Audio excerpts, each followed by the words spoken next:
नदियाँ अक्सर आपको थाम देती हैं। बहते पानी को देखना, उसमें पड़ती सूरज की लालिमा और आकाश से झलकता नीला बादल, ऐसा लगता है जैसे मानो दुनिया की भाग दौड़ से आप कहीं सुकून में आके बैठ गए हो।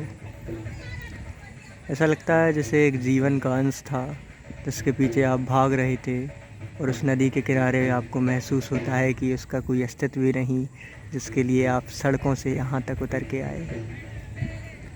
कभी कभार जीवन के उन अनछुए पहलुओं को जानना भी आवश्यक है जो भागदौड़ से कहीं दूर खुद को जानने पर ज़्यादा बल देते हैं। मुझे नहीं लगता भावनाओं को नियंत्रण कैसे किया जाता होगा। मुझे नहीं पता योगी कैसे बना जाता होगा। मैं नहीं जानता हिमालय की तपस्याओं का प्रभाव, और ना ही मैं समझता हूँ कि किस प्रकार जीवन को और समझदारी से जिया जाया होगा।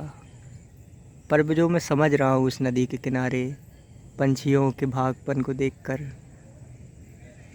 नदी के हल्के हल्के पानी को मेरी तरफ लहर से आते देखकर मुझे इतना महसूस होता है कि सुकून जीवन का उतना ही बड़ा भाग है जितना बड़ा भाग शायद ईश्वर ने हमारे हिस्से में किस्मत को सौंपा होगा। कोई नहीं जानता कि किस्मत कितना काम करती है, बट सारा उम्र सारा जीवन बस इसी बात पे निकल जाता है कि किस्मत में था या नहीं था। शायद इसी का नाम जीवन है। जिस हिस्से को आप जान ही नहीं पाते पूरी उम्र भर, वो हिस्सा आपके जीवन में कभी कभार उतना निर्णायक पल अदा करता है जितना आप उसके बारे में और अभिभूत होते जाते हो। मुझे नहीं लगता विश्वास की क्या कद्र होती होगी लोगों के सामने, पर जो विश्वास करते हैं वो उसकी कद्र जानते हैं, क्योंकि विश्वास ही उन्हें यहाँ तक लाया और विश्वास ही आगे लेके जाएगा। इस नदी के सामने बैठकर मैं खुद को महसूस कर रहा हूँ, खुद को ये बताने की कोशिश में हूँ कि ज़माने में बहुत बड़ा रनवे है जिस पे दौड़ना है। बट ये जो रनवे की यात्रा जो छोटे छोटे कदमों से आपने शुरू की है, इस यात्रा में सबसे ज़रूरी है आप जहाँ हो वहाँ ये महसूस करने की आवश्यकता नहीं है कि अच्छा हो जाएगा, जबकि ये समझने की आवश्यकता है कि जो है वो अच्छा है और इससे और बेहतर हमें करना है।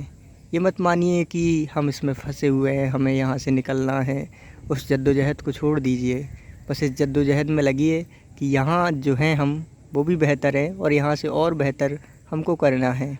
क्योंकि जहाँ भी आप जाओगे यकीन मानिए वहाँ फंसोगे, वहाँ से निकलने का प्रयास करोगे और फिर नई जगह जाओगे। इस चरबेती यात्राओं में जीवन ऐसे ही घूमेगा और आपको हमेशा ऐसा लगेगा कि आप फिर फंस गए हो और यहाँ से आपको और अच्छा करना है, ना कि ये अच्छा नहीं है हमें यहाँ से निकलना है। बस ऐसा महसूस कीजिए कि ये भी अच्छा है, अच्छा ही हो रहा है और आगे भी और बेहतर होगा। जब आप ऐसा महसूस करेंगे तो शायद जीवन और आसान होगा। चरबेती यात्राओं पर निकलना, सीखना, घूमना और ख़ुद को बेहतर बनाना और आपको मुकम्मल होगा। पर जब आप ये महसूस करने लग जाएंगे कि अब तो कुछ ठीक नहीं है, मुझे यहाँ से निकलना है तुरंत, तो जीवन आपको उतनी हड़बड़ी में ला देगा कि आप कहीं सुकून नहीं ढूंढ पाओगे। इसलिए महसूस कीजिए कि जो है बेहतर है और इससे बेहतर करने की यात्राओं पे आप निकले हैं। आप सबको अपनी अपनी चरबेती यात्राएं मुबारक हो।